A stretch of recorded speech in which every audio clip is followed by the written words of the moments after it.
0. Good morning, ladies and gentlemen. Welcome to our Wednesday morning weekly Tanya class. This is the fourth Shaar on Shaar Hayichud ve'emunah, and we're studying Perek Aleph. We're holding, if you have the Tanya in front of you, we're holding by the words V'zeh shekosuv ha'arizal. And very briefly, as we've been discussing over the past couple of weeks, we're learning here about the Torah of the Baal Shem Tov, which teaches that the words that Hashem used to create the world in the first place in Sheshis Yemei Bereishis, in the 6 days of creation, where the Torah tells us that Hashem created the world by the power of his divine utterances, by the power of his words. So these words need to remain constantly invested. In the case of the Baal Shem Tov, he was specifically talking about the Shemayim.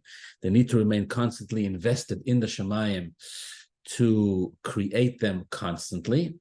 And if these oisiyos were to be mistalik, if they were to depart, the Chayzros Limkoiron, the Alter Rebbe says, and go back to their source, because of course, with regard to Hashem's words, they could never cease to exist.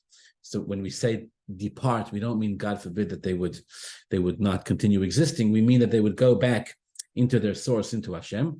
But if were they to leave the heavens that they've created, then the heavens would cease to exist.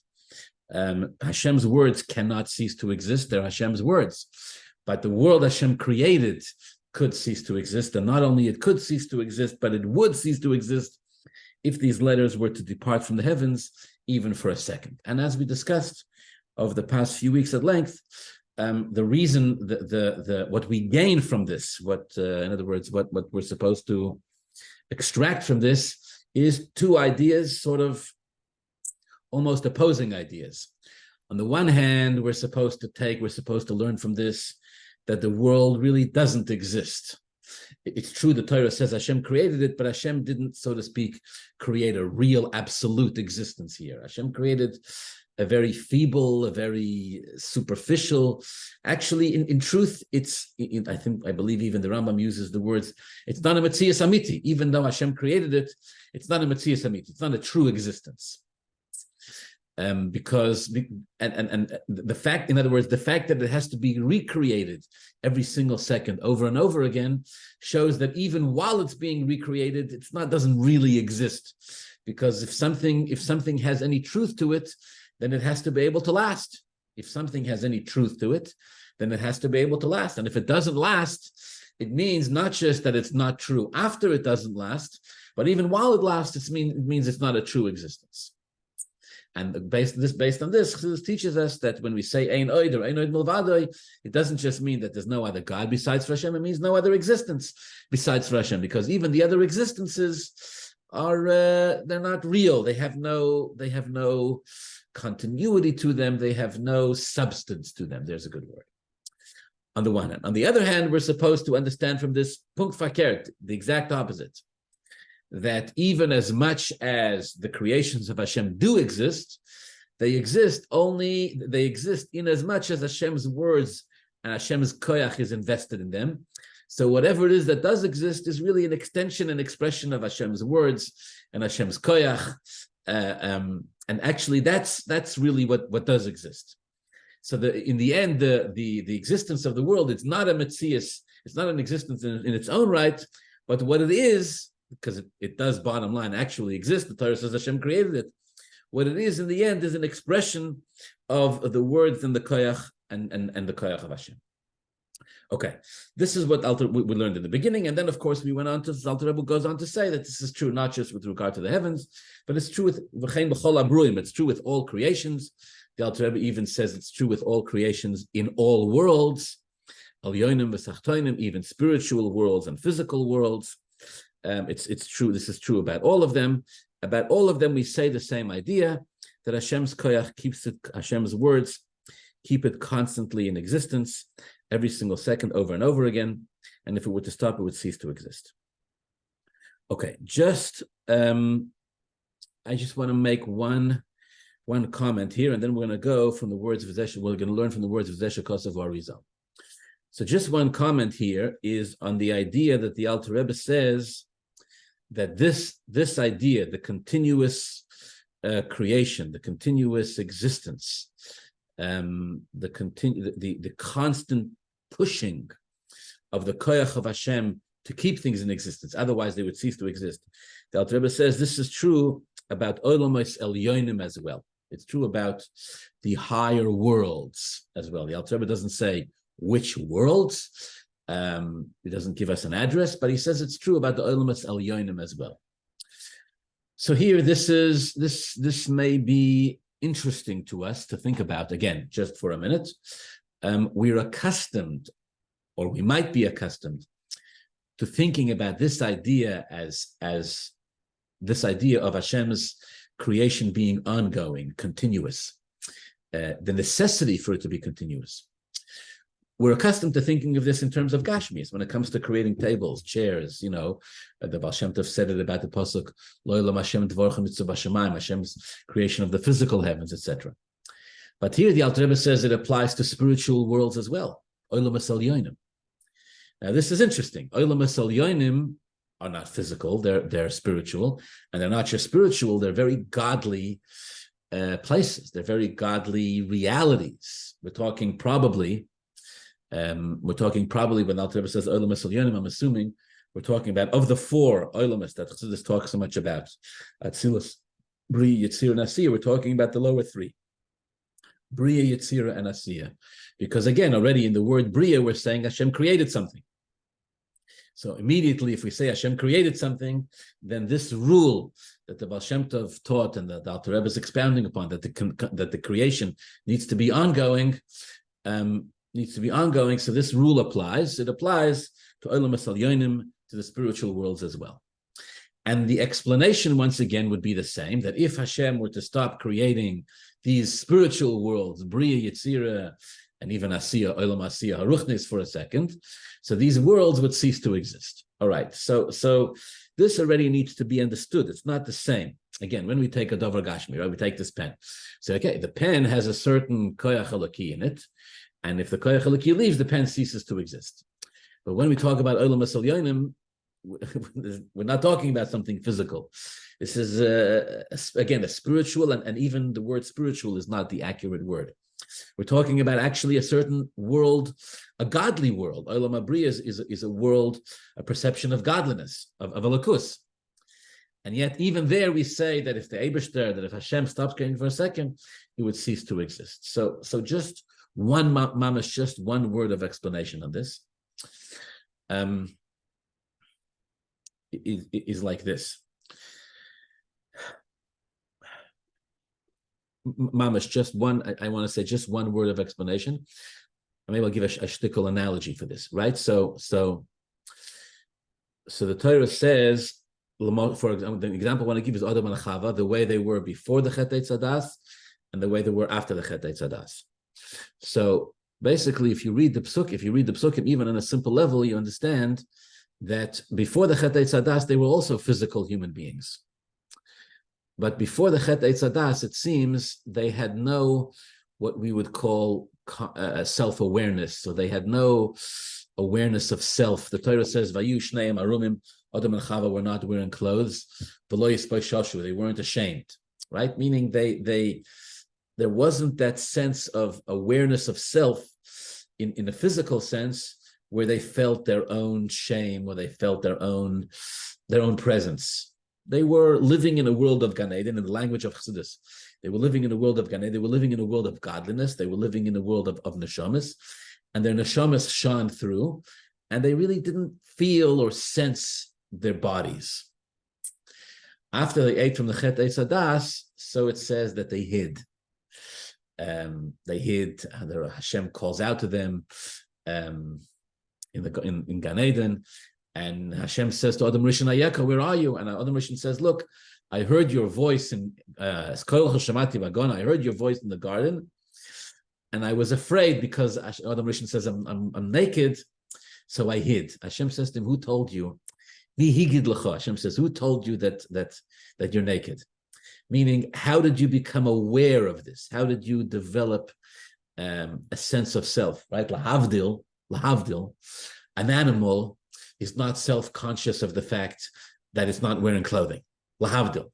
Now that's because the animal is too low. In other words, the animal is it's not even a fully conscious physical existence. It's a semi-conscious physical existence. So it's not conscious enough to be self-aware.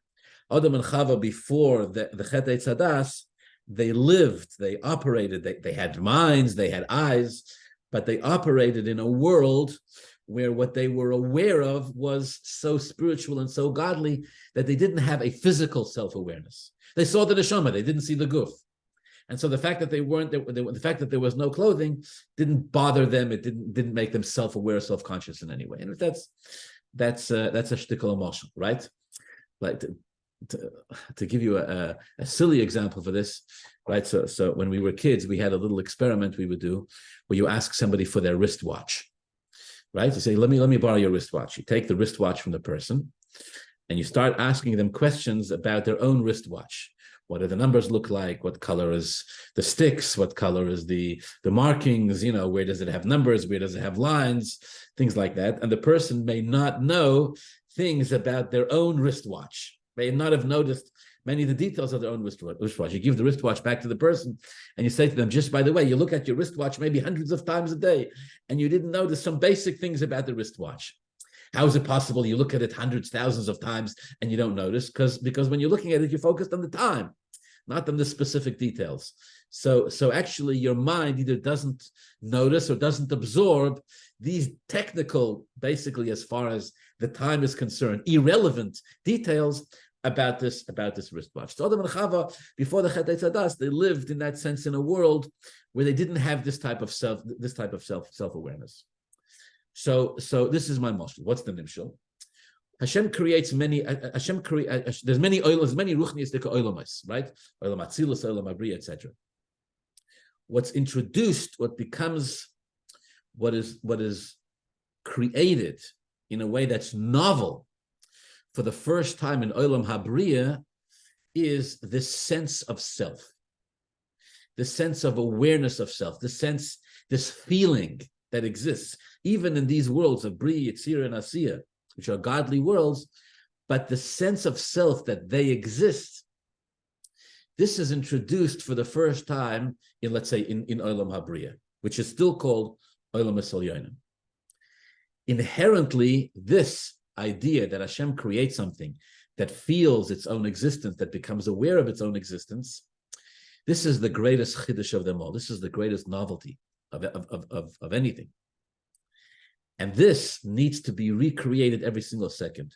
Were it to stop for a second, the feeling that this world has of its own, the awareness that this world has of its own existence would cease to exist as if it never existed before. Why? Why is this some fantastic chiddush? Why is this some fantastic novelty? Simple, obvious, because until this point, as long as we're in the world of Atzilus, we're in a world of the truth of godliness, the truth of Elokus, where nothing else exists besides for Hashem. There's no sense of anything else existing besides for Hashem. There isn't even anything to say that nothing else exists besides for Hashem, because there truly isn't anything else. Once we create Olam HaBriya, once the Eibishter created Olam HaBriya, and this means that the Eibishter created, Briya means a creation. So yes, it's not a physical creation, it's a spiritual, godly creation. It's a creation of a world, of a framework, of a reality, of a perspective in which existence feels itself.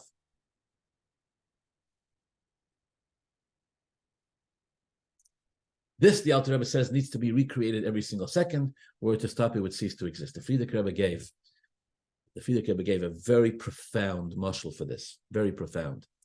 The Frierdiker Rebbe, he was once talking about ego. He says, the Frierdiker Rebbe says, ego it's the source of all sins, the source of all evil, right? It's incredibly unhealthy for a person to have an ego. So he gave a mashal. If you think about it, it's a very powerful mashal. He said, just like, for example, a healthy human being doesn't feel their internal organs. They don't feel their liver, they don't feel their kidneys, they don't feel their heart, they don't feel their lungs, they don't feel their spleen. It's there, it functions, it's very much a part of us, but we don't feel it. If a person does wake up one morning and feel their lungs, Rahman al-Islam, or feel their spleen or kidneys or God knows what, it's usually, Rahman al-Islam, the first sign of illness. It means there's something wrong. You're not supposed to be feeling these internal organs, not because they're not supposed to be a part of you, just the opposite, because they're so much a part of you that you shouldn't be feeling them. Feeling them already means that there's some kind of separation between you and these organs. That means they're not functioning properly.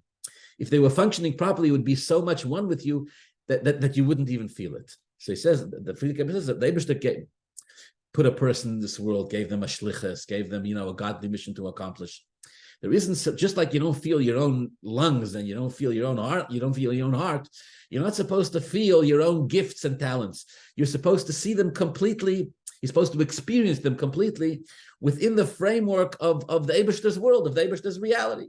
And if you do start feeling yourself and your own existence, like Adam and Chava after the Chetei Sadas, this is already a sign that there's some disconnect, that it's not functioning properly, etc.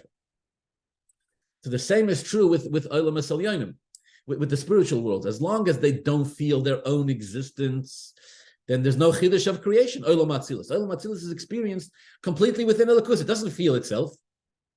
Olam Abriya does. Says the Alter Rebbe, this is already the beginning of Yesh, right? Olam Abriya. Briya means creation. It means it's created Yesh Ma'ayin. So this, once we start with the experience of Yesh, so now we need Briya Yesh, we need the Briya Yesh Ma'ayin, the constant creation, to keep it in existence. Okay. Let's continue learning. And this is what the Arizal writes, that everything that Hashem created, even doimim, even silent, doimim means, the translation of the word doimim is silent, lifeless objects, like stones, v'ofar, or dust, or maim, or water, yesh b'chinas nefesh v'chayis ruchnis. So Rizal says everything that Hashem created has a soul, v'chayis ruchnis, and spiritual energy. So without chassidus, when we read that Rizal says everything has a nefesh, a soul, spiritual energy, we understand it like a body and soul, right? A person is comprised of body and soul. The soul, what does the soul give? The soul doesn't give the body its existence. This is the simple understanding. The soul doesn't give the body its existence. The body can exist without the soul. The proof is, after 120, when the soul and body part ways, the body continues to exist, at least for a while. So the soul isn't giving the body its existence, but the soul is giving its body its life. So when the Arizal says that everything has a soul, every existence, even stones, water, and dirt, and offer, and dust, has a soul, we understand this as meaning that Hashem's energy is in everything. Everything has a soul. This is the simple understanding, right? A hat has a godly energy, a table, a chair, everything has a spark of godliness in it. Says Chassidus, it's much more than that. What is it really? When we're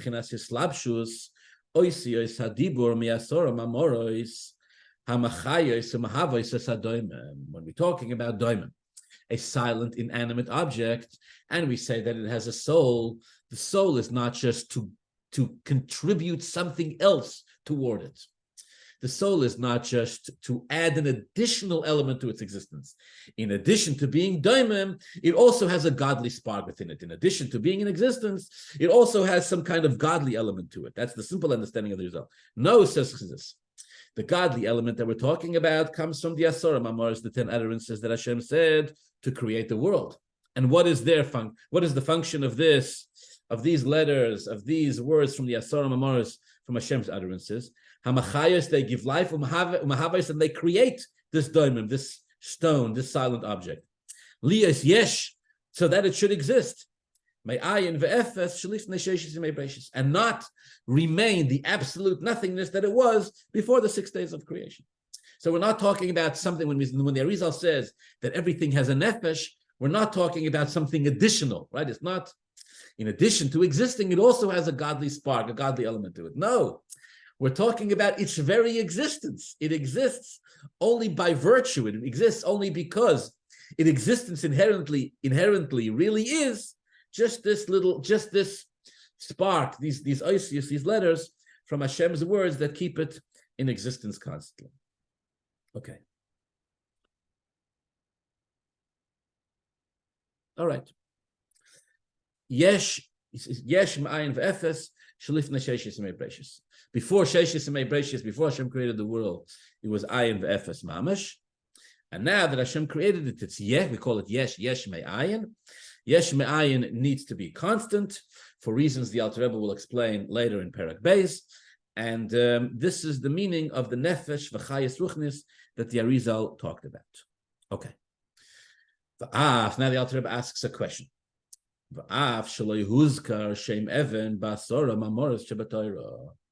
Says the Alter Rebbe, we ask Sakash, what am I saying? What am I saying? That everything that exists only by virtue of the 10 utterances that Hashem said during the 6 days of creation. Says the Rebbe, I don't understand. Look at the 10 utterances in the Torah that Hashem said. Hashem said, Yehi oir, let there be light. Yehi rakia, let there be a heavens. Hashem said, Nasa Adam, let there be man. Hashem said, let there be birds, fish, etc., all sorts of things. Doesn't say anywhere in there a stone. Doesn't say anywhere in there dirt. Doesn't say anywhere in there rubber, plastic, not just different types of existences. We're now saying that every existence has its own specific koyach Hashem. 10 utterances are just 10. How do you get from these 10 utterances millions, hundreds of millions, billions? We talk about once you break it down to atoms and particles and electrons, we're talking about, many, many hundreds of gazillions, etc., different creations. And every nivra, every creation has its own unique DNA, godly oisius that keep it in existence. Although the word Evan, for example, the word stone, is not mentioned in the Asara Mamoros in the 10 utterances of Hashem, nevertheless, Nimshach Chayes Le'evan Alidei Tzirufim V'chilufei Oisios Hamizgalgalois B'reish Lamed Echad She'orim Ponim V'ochra K'mo shekosav b'Sefer Yetzirah. Let me read that again. Afal B'kei, nevertheless, Nimshach Chayes Le'evan, the Evan, the stones, and every specific stone still gets its energy. Alidei, through a process called Tzirufim, combinations, V'chilufei Oisios, and the exchange of letters, Hamizgalgalois, that literally Hamizgalgalois means that roll, but it means that evolve. B'reish lamed echad she'orim, in 231 different ways, 231 different systems. This is what I'm looking for. 231 different, what's it called in mathematics? The word will come to me. 231 different systems, ponim v'ocher, some direct and some indirect. Algorithm, that's the word I'm looking for. Algorithm, as it's written in Sefer Yetzirah. So Sefer Yetzirah, it says that every letter has 231 different ways of being exchanged and evolving and being mizgalgal, developing from one to the next, etc. So this is the answer, until from the words that are in the Asara Mamoros, again, let there be light, let there be heavens, let us make man, etc. From this eventually evolves, rolls, develops the letters that are necessary to keep every single thing in creation.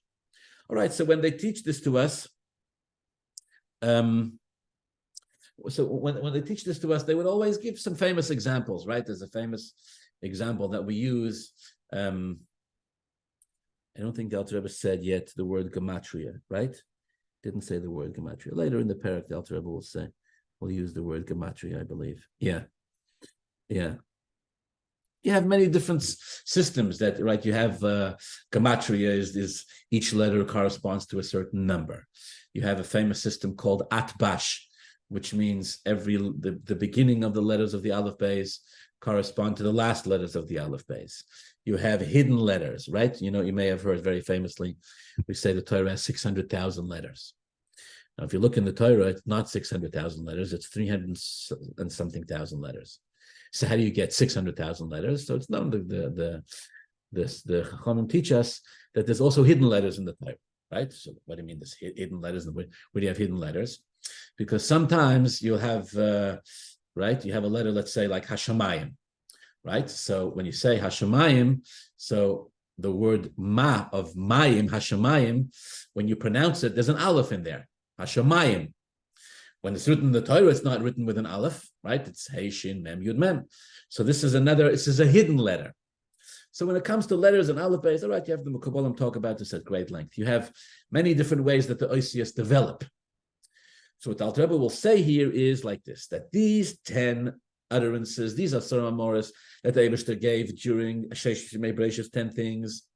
These are the general, biggest sort of categorical creations that Hashem created. From there come all the rest of the creations.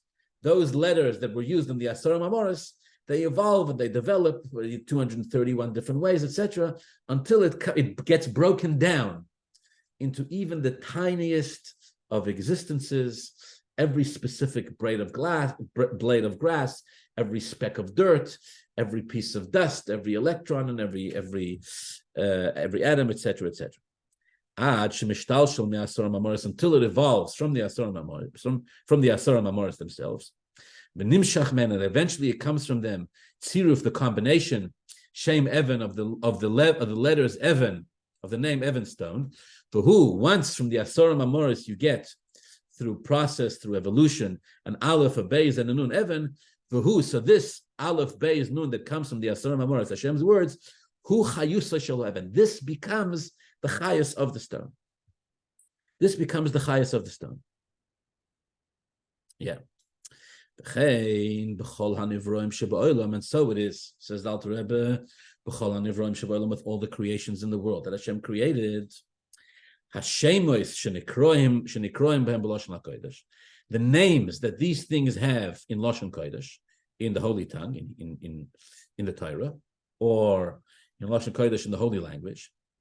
The names that it has, these are the Oisius Hadibur, that have been mishtalshel, that have evolved from one level to the next, originating in the Asara Mamoros, in the 10 utterances that Hashem said, al chilufim, through different exchanges, utmuras oisis, and process that these letters go through, again, in 231 different ways.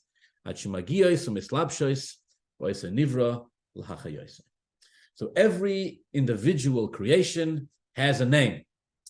And this name is not stam a name, right? It's not just something that human beings have agreed among themselves to refer to this individual creation with as a name in order to be able to identify it, but rather this name, as we know, carries the godly energy, the koyach halaki, that comes from the original Asara Mamoros that Hashem said in the Sheish Yemei Bereishis, to give this specific nivra, this specific creation, its life force and its existence for as long as it exists. This is the reason, very famously, this is the explanation according to Chassidus, why the Torah said, according to Chassidus, the meaning of what the Torah says, that the Hashem called upon Adam Rishon to give names to all of the Nivraim, to everything that was created. Adam Rishon was called upon to give it a name. And the Medrash says even more, that first the Malachim tried to give names and they were unable, and Adam Rishon was able to. Right? So what does it mean? The Malachim couldn't think up of enough mumble-jumble letters to give everything a name. Rather, the pshat is exactly what we're saying here. The wisdom of Adam Rishon was such that he was able to see within every single nivra, within every single creation, the godly energy that had come to it, and the specific oisiyos that godly energy was using to bring this existence into being. And by identifying those oisiyos, Adam Rishon was able correctly to identify the correct name of this specific created being. And the same idea applies, as we know very famously, the Arizal. Again, the same Arizal taught that before parents name their child, a spark of Ruach HaKodesh enters them, and they're able to tell consciously or beyond consciously what is the specific godly energy that this child, this human being has, and based on that, they give it its name. Okay, somebody's asking, why mention twice 231? Why does the Alter Rebbe say twice? And it may even be a third time. May even be a third. No, just twice. Why does Alter Rebbe say twice that there's 231 different ways for letters to evolve? I have no idea. I do not. It does seem to be a bit repetitive. I'm giving it to the class for homework to figure out why the Alter Rebbe says it twice. Okay, but be it as it may, let's summarize here. This is a development of the idea that we've learned that every creation in order to exist needs a koyach elokי in it. We've now come to the understanding that this koyach elokי is also the name of the thing, the name b'loshen hakodesh, the name according to Torah that this thing has. The Moshe Alter Rebbe uses is Evan. Evan, the letters, the name that this thing has, in the case of a stone, Aleph, Beis, Nun, these letters come from the Asara Mamoros that brought the world into existence in the first place, and from there have been broken down, if you will, or evolved or devolved until it gives every specific nivra, every specific physical existence, its koyach and its chayas. And this is the reason, according to Chassidus, why you'll never have two existences, two things that exist that are 100% exactly the same. Never going to happen. Even two blades of grass that grow right next to each other, that receive the same amount of water and the same amount of sunshine, etc. If you break it down and you get to their DNA, you get to their, the atoms or whatever the case may be, there's no two physical existences that are mamash 100% identical. At some point, you'll find there's a difference between one and the other. Explanation according to this is because every one has its individual koyach elokי. The koyach elokי that creates this particular existence and keeps it in existence every single second. Because the koyach elokי is different, therefore the physical existence is unique to each particular created existence. All right. Thank you very much, ladies and gentlemen. Thank you for being here with us for our fourth Tanya Shiur.